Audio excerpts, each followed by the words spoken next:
For Crema Media's Polity, I'm Sane Dlamini. Lukhanyo and Abigail Calata joins me to discuss the book they co-authored titled My Father Died for This. The book is inspired by your father, Fort Calata, who was part of a group activists dubbed Cradock 4. They were assassinated in the 80s. Can you briefly tell us about your father's involvement in politics and what you know about how he was killed? Well, it depends what you want to know in terms of your involvement. What do you mean Political. by involvement?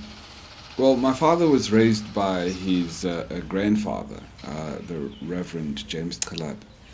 And he was a former Secretary General of the ANC. He was president of the Cape ANC in the Cape. He was president of the Cape in the ANC. So my father was pretty much raised in a very political home, and I think he took all of those teachings to heart, you know. So I think when he came of age, politics was almost like a natural thing for him to go into. And by 1983, he started working with Matthew Gonewe and some members of the community in Lingelihle.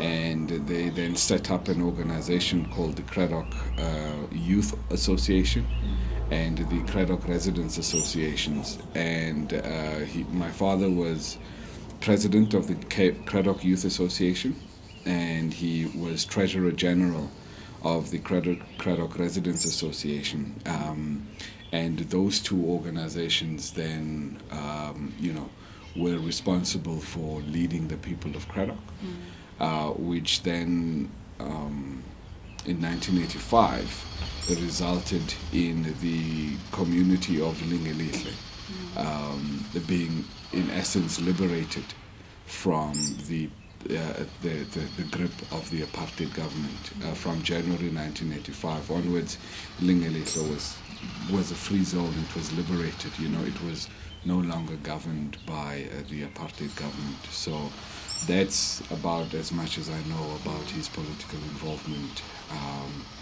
And then obviously my father was then killed in June of 1985. Speaking about Matthew Gonewe and his arrival in the 80s, can you briefly tell us how his arrival in your father's school sparked resistance as well as unrest? Well, Matthew himself was a political activist. In the 1970s, he, alongside Dumisa Nsebeza, Lungsile Nsebeza, and a couple of other people, were arrested under the Suppression of Communism Act. And they were sentenced to 4 years in prison, for their political activities. So by the time, and then Matthew was then released in 1981, and spent a little bit of time in Cradock, and then he was moved to Graaff-Reinet, where he started teaching there. And then at the beginning of 1983, he was then transferred back to Cradock. And it was at that time when he then started working with my father. And their first meetings, my father and Matthew's first meetings, were at my great-grandfather's house, which was a couple of meters away from the school where they were both teaching at. And I think my great-grandfather's funeral in June that year really solidified the working relationship between Matthew and my father. And it was also the perfect platform that they really needed to really start going with the youth association as well as with the residents association. So they, because it was such a political funeral, I think they probably would have been deeply inspired by the people that turned out and people who had encouraged them to continue to work. So Matthew and my father they started working together in January '83, and I mean 2.5 years later they had, or 2 years later at least, they had liberated Lingelihle from the shackles of the apartheid government. They were taking their model of how to free yourselves from the apartheid government.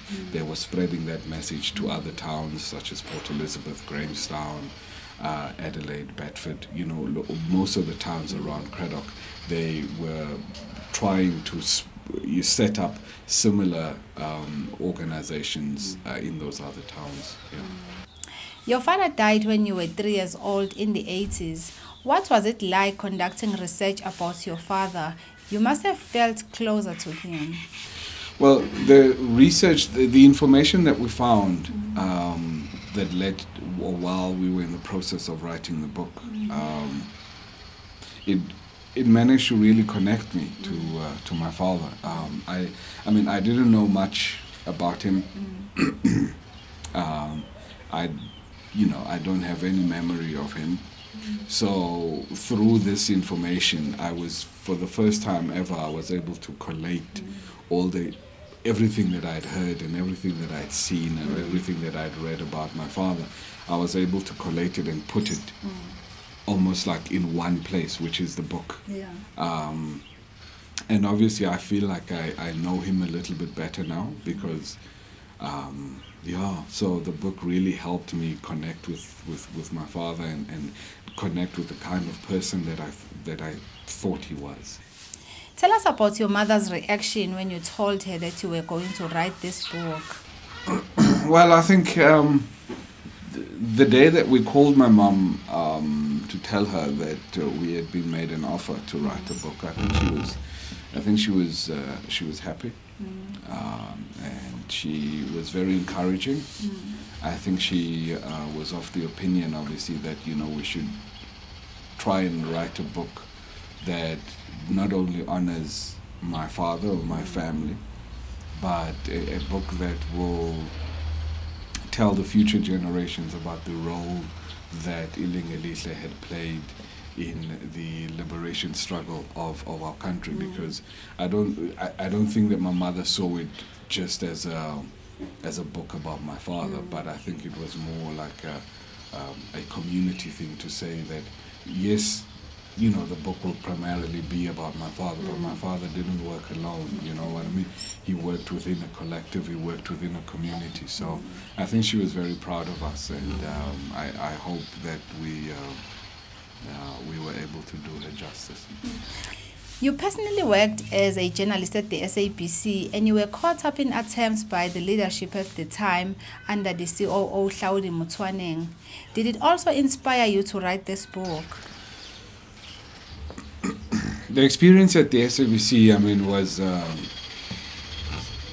I think it was just a very dark period for the company itself, what we were supposed to do. And I think for the country as well. I think what was happening at the SABC at the time was almost like a micro reflection of what was happening within the country, because in the country was run by President Jacob Zuma at the time, and he had one of his cronies in the name of Hlaudi Motsoeneng who was running the SABC, so that kind of clampdown that we were seeing at the SABC was very reminiscent of what we were seeing playing out in the country on a national scale. I wouldn't necessarily say that the book was inspired by what was happening at the SABC at the time, but and I felt that I had to speak out about what was happening at the SABC, and it was obviously something that I don't think initially that I wanted to lose my job. I don't think it's what I wanted. But when it happened, there was nothing that I could do about it, and my wife was there, and she was a very strong pillar, not just for me but for our family at the time. So I think I did what I had to do, and when we look back now at where the SABC is compared to where it was a couple of years ago, it makes me feel good to know that I had played a small part in helping to build what's new, what's there now. When you wrote that open letter about how you felt about the SABC issues, was there any response from Mr. Motsoeneng? Other than to fire me. that was his response to the letter. He decided to fire me. I mean, look, you couldn't expect Cloudy to sit and write me a response. You know, his response was first to suspend us, and you know, at least some of us. And then eventually he fired us. That was his response. Your love for journalism was inspired by how journalists reported on the events following your dad's passing. Tell us more about how you developed passion for this field. Well, I mean, I was a child. You know, I think I was impressionable, and every now and again, you know, you would have journalists coming to our house. You would have filmmakers coming to the house. You know, and they would come and they would bring cameras and they would change the house. You know, they would move things around. They would close the wall and the windows. They would, you know, and they would shoot inside it. They would set up their lights. I mean, for a child, there was impressive stuff. You know. And that's what I wanted to do. I think when I really started understanding the Cradock 4, what the Cradock 4 was all about, what my father's role was in all of that, and why people were interested in talking to my mom, why people were interested in filming us, you know, why they would talk to my older sister. So I thought, you know, surely there must be something there. There must be something important, and why can't I do it? You know. So when I think I was the first time I verbalized it, I think was probably like in standard 2. The first time that I verbalized that I actually wanted to be a journalist, because by then I knew that. Obviously, okay, so there's a story that needs to be told, and I just thought, why not tell my own story in my own way? So, and then we worked towards me becoming a journalist. I think ever like from the time that I'd verbalized it to my mum, that's all we set out to achieve that express purpose. You know, at one point I thought maybe I'd become a motoring journalist, you know. But somewhere along the line, news journalism came up, and I just couldn't get out of it. You know, I thought it would be easier, or not easier, but I thought maybe I would end up being a motoring journalist. But news journalism came calling, and you know, and that's what I do now.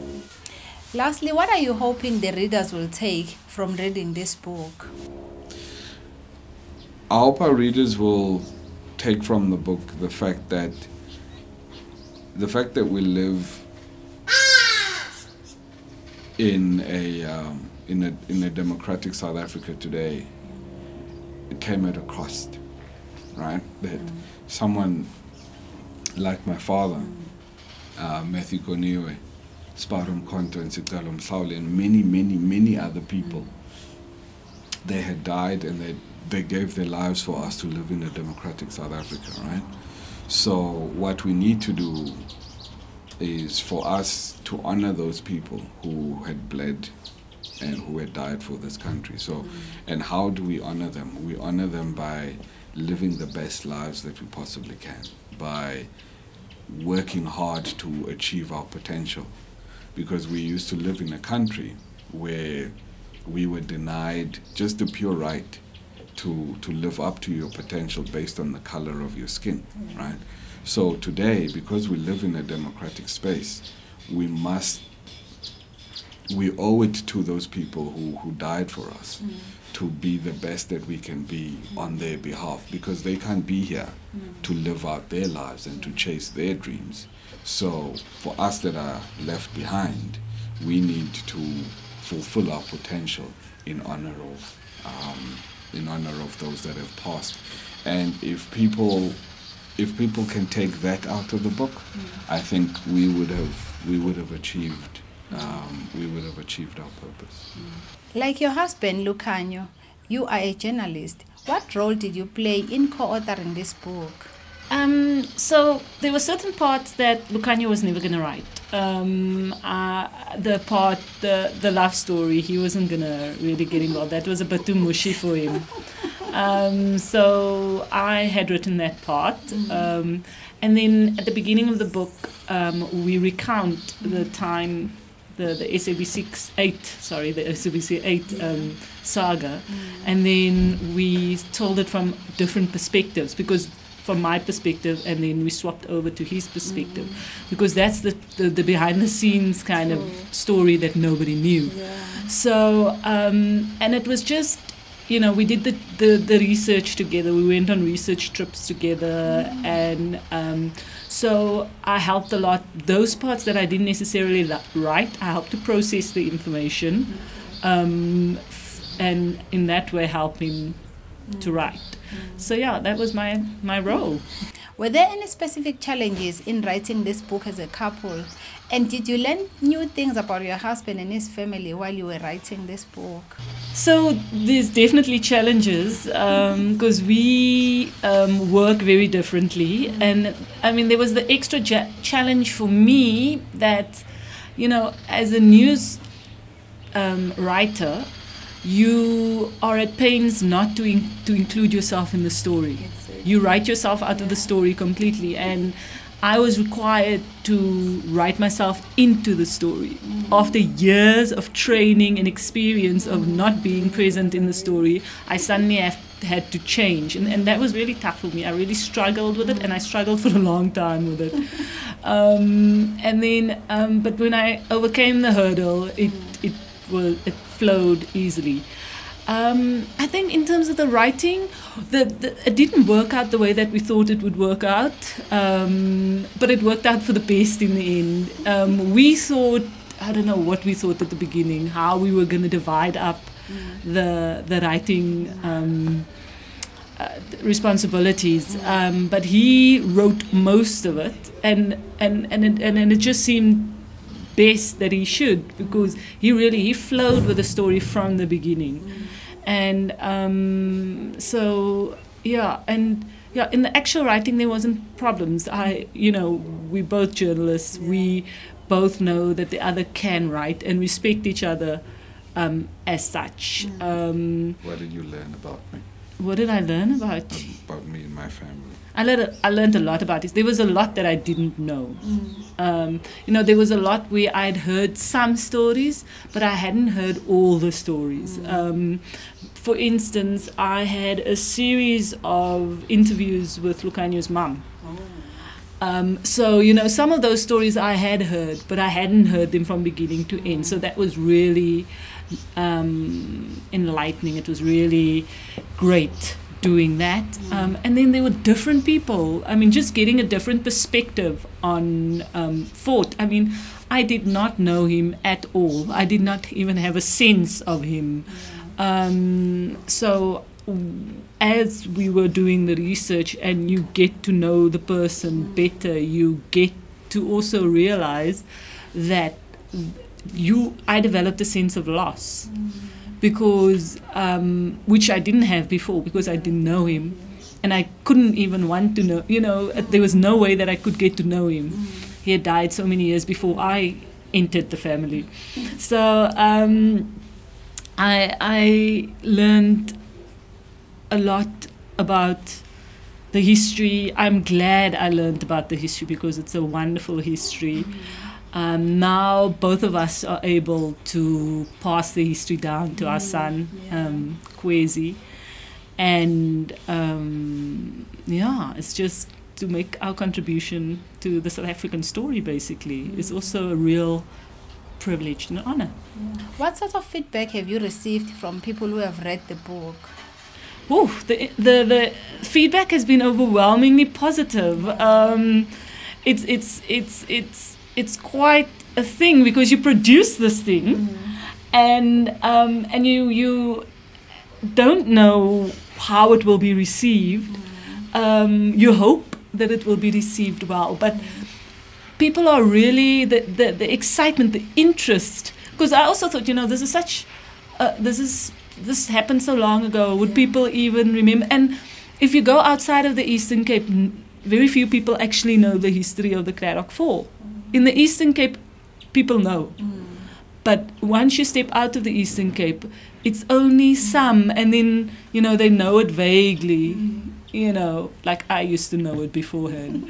And so it's really been heartwarming, the reception and the positivity around it. It's been a great project. It's been a wonderful book to actually promote because it's so easy. And lastly, what do you hope the readers will take from reading this book? I'd like the readers to... This is a reminder of the history that we come from. I think a lot of the problems that we face today as a nation stems from the fact that we've forgotten where we've come from. And I hope that with this book, we are reminding people this is where you come from. Realize that, like Lukhanyo said, people have died. Our freedom came at a heavy cost to some individuals. We should not take it for granted. We should, and we should still keep on fighting because the struggle isn't over. So we can't rest on our laurels. We have to keep on going. There's an activist in everyone. We come from a history of activism, and we must draw on that history so that we can overcome the challenges and obstacles that we face today in South Africa. That was Lukhanyo and Abigail speaking to Crima Media's Polity about the book titled My Father Died for This.